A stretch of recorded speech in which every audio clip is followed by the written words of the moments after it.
هو صحيح الغسيل بيتنفس وليه لغة حوار ومحتاج اللي يفهمه؟ آه طبعًا. طب فاكرين الإعلان التشويقي اللي كنا نزّلناه هنا على القناة؟ يالّا بينا في أقوى ريفيوهات الغسالة LG بالمجفف في حلقة جديدة النهارده من قناتكم We can do it. ما تروحوش في حتة ويالّا.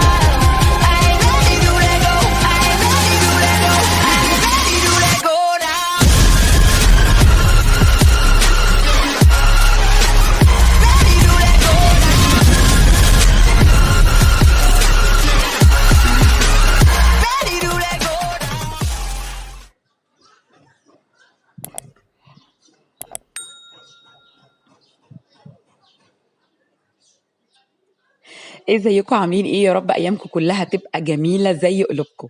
النهارده هنيجي في اقوى ريفيو على القناه اللي وعدناكم بيه للغساله LG بالمجفف. غساله سعه 9 كيلو تجفيف 5 كيلو. يلا بينا نخش على الجهاز الجميل ده. اول حاجه قدامنا طبعا الديزاين والجمال الخاص بالغساله من بره، مش هتكلم عليه، والكابينه الداخليه. ويلا بينا نشرح حته حته في الجهاز ده ونقول بجد recommended ولا لا. وطبعا باين من صوتي ان هو recommended. ده علامة التشغيل زي ما انا دوست كده في الغسالة، وهوضح لكم كل حاجة في الغسيل عاملة ازاي. شايفين الديزاين يا جماعة والانسيابية والجمال؟ طبعا هنا عندي تعليمات ناحية اليمين وتعليمات ناحية اليسار. اليمين الخاصة بالغسيل، عندنا أول حاجة هنا الكوتون لارج أو الملابس القطنية الكبيرة، وده بنستخدمه في حالة الملابس الشديدة الاتساخ، الملابس اللي بيكون فيها نسبة اتساخ عالية أو بقع عالية. كل حاجة بختارها أو برنامج بختاره بيختار درجة الحرارة الخاصة بيه، ودي بتبقى حاجة باي ديفولت، يعني مش أنا اللي بختارها، لا، كل برنامج ليه الدرجة الحرارية الخاصة بيه.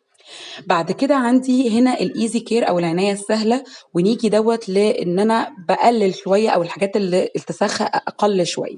بعد كده عندي غسيل مكثف 60 دقيقه، دي للحاجات اللي انا محتاجه اعمل لها دورات غسيل او للغسيل اكتر تكثيفا شويه. بعد كده عندي برنامج الصوف. بعد كده عندي الغسيل السريع لو انا عندي كميه ملابس صغيره.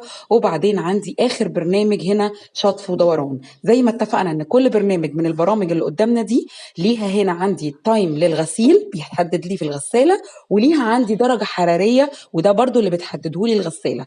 بيتحدد بناء على ايه؟ بيتحدد بناء على السعه، الكميه اللي انا حطاها للغساله، لان هي ساعتها غسيل 9 كيلو تجفيف 5 كيلو.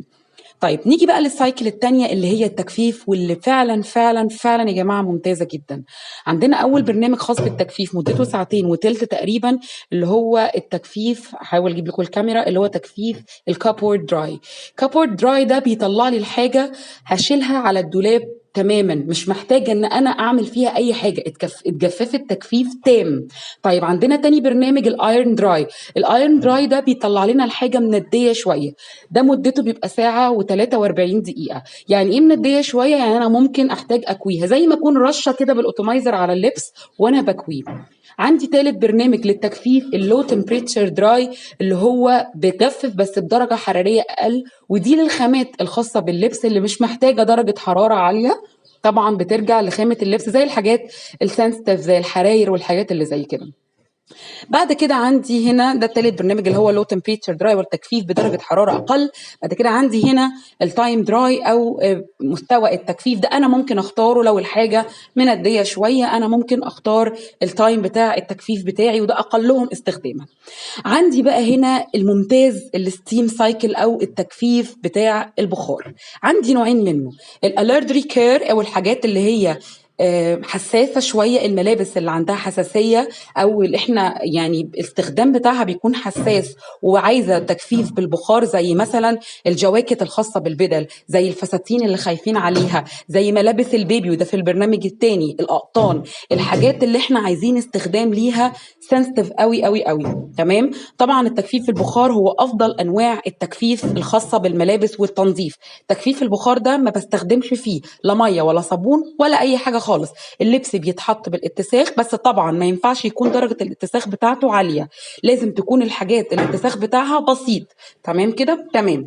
طيب خلينا نعمل هنا دورة تجريبية للتشغيل عشان اوريكم اللبس في المراحل المختلفة بتاعته بيبقى عامل ازاي ونقدر نقرر مع بعض. حطينا الغسيل في الكابينة عندي، وبعد كده هنفتح الدرج الخاص بالصابون. زي ما انتم شايفين الدرج هنا متقسم لأكتر من تقسيمة. يعني عندنا الركن الخاص بالصابون الباودر اللي احنا بنستخدمه العادي، طبعا استخدموا اللي انتم عايزينه، وعندنا درجين تانيين خاصين بالحاجات اللي هي السوفتنر اللي هي بتعمل زي الداوني والحاجات اللي زي كده، او لو حضرتك هتحطها تعمل لك ريحه حلوه او كيماويات يعني بتدي رائحه حلوه، وكمان الكلور والحاجات اللي زي كده.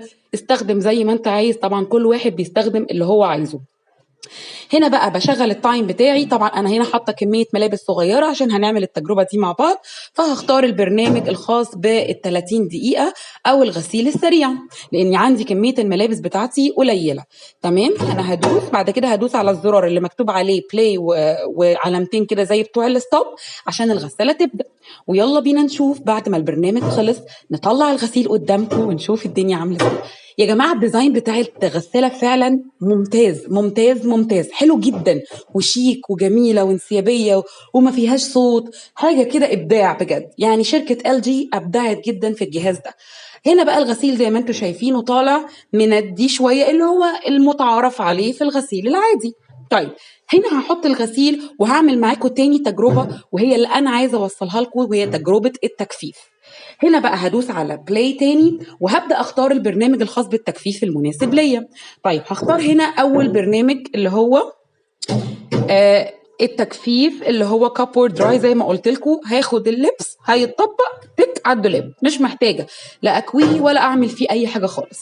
هختار البرنامج، وبعد ما اختار البرنامج اهو اخترت البرنامج خلاص، مدته ساعتين و23 دقيقة بالظبط، وهدوس على زرار الأون. طبعا أنا بعمل لكم تاني برضو البرامج عشان أوريكم إن كل برنامج ليه تحديد الوقت الخاص بيه، كل برنامج ليه تحديد الوقت الخاص بيه.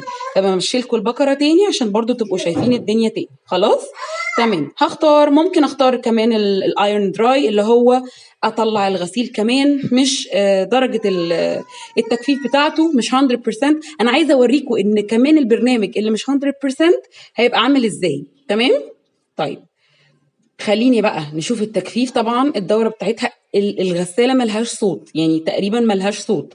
هنا البرنامج عندي خلص، هنطلع بقى الغسيل ونشوف الدنيا معانا هنا عامله ازاي.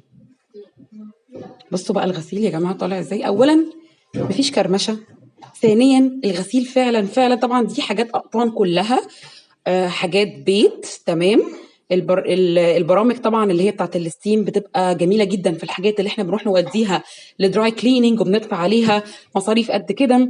شايفين الشكل اللبس عامل ازاي، ناشف تماما تماما. انا هطلع من الغساله حرفيا هطبق واحطه في دولابي. اول برنامج تاني برنامج تمام، انا حرفيا هطبق واحطه في الدولاب.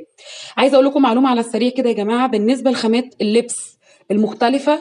اي لبس عندي او اي قطعه لبس عندي لو اتغسلت 150 مره هي كده بالنسبه لي حقها حصل وزياده. التكستايل بتاعها او الخامه بتاعتها ممتازه جدا. هنجيب ورقه وقلم يعني ونسجل عدد الغسلات؟ يلا ما وراناش حاجه، نجيب اجنده ونسجل غسلناها كم مره. طبعا دي معلومه ليكم، وان شاء الله هحاول اعمل لكم فيديو عن الخامات المختلفه وازاي اتعامل معاها. زي ما قلت لكم الغسيل حاجه ليها حوار وليها لغه حوار، وبجد محتاجنا ان احنا نكون فاهمينه. غساله تاني نقول غساله ال جي. طبعا شركه ال جي مش هقدر اتكلم عليها، انا عامله كذا ريفيو خاص بالشركه دي. شركه ممتازه جدا في الصناعه والخامات المستخدمه في خدمه ما بعد البيع كمان.